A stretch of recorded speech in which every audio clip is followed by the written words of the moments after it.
করার যে কিছু নিয়ম আছে, চলেন নিয়মগুলো জেনে আসি। নাম্বার 1, আপনার যতটুকু আয় তার থেকে অবশ্যই 20% আলাদা করে রেখে দিন। নাম্বার 2, আপনার প্রয়োজন এবং আপনার শখ এই দুটাকে আলাদা করুন। প্রয়োজনটাকে প্রাধান্য দিন, শখকে একটু পিছিয়ে রাখুন। নাম্বার 3, শুরুতে একেবারে মাসের শুরুতেই আপনি আপনার বাজেটটা ঠিক করে ফেলুন, আপনার ব্রেন সেটা বুঝে যাবে।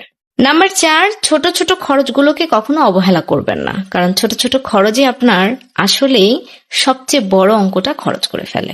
নাম্বার 5, একটু কষ্ট হলেও ঋণ এড়িয়ে চলুন, কারণ সুদ আপনার ভবিষ্যৎটা কেড়ে নেয়। নাম্বার 6, কোথাও ডিসকাউন্ট দেখলেই সেটা কিনে ফেলবেন না, কারণ কোনো অফার দেখে আপনি যেটা কিনছেন সেটা অপচয়। আপনার প্রয়োজনটা অনুভব করুন, তারপরে কিনুন। নাম্বার 7, প্রত্যেকটা খরচ একটু হাতে কলমে লেখার অভ্যাস করুন।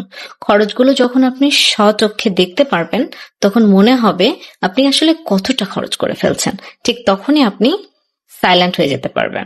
নাম্বার 8, অনুগ্রহ করে কার্ডে কেনাকাটা করার থেকে ক্যাশ টাকা কেনাকাটা করবেন। এতে করে আপনার ব্রেনে সিগন্যাল যাবে আপনি আসলে কতগুলো টাকার বাজার করলেন। টাকা সঞ্চয়ের নিয়মগুলো কেমন লেগেছে? নিশ্চয়ই অনেক ভালো লেগেছে বা আপনার অনেক উপকারও হবে। তাই আজকে থেকে চেষ্টা করে দেখুন।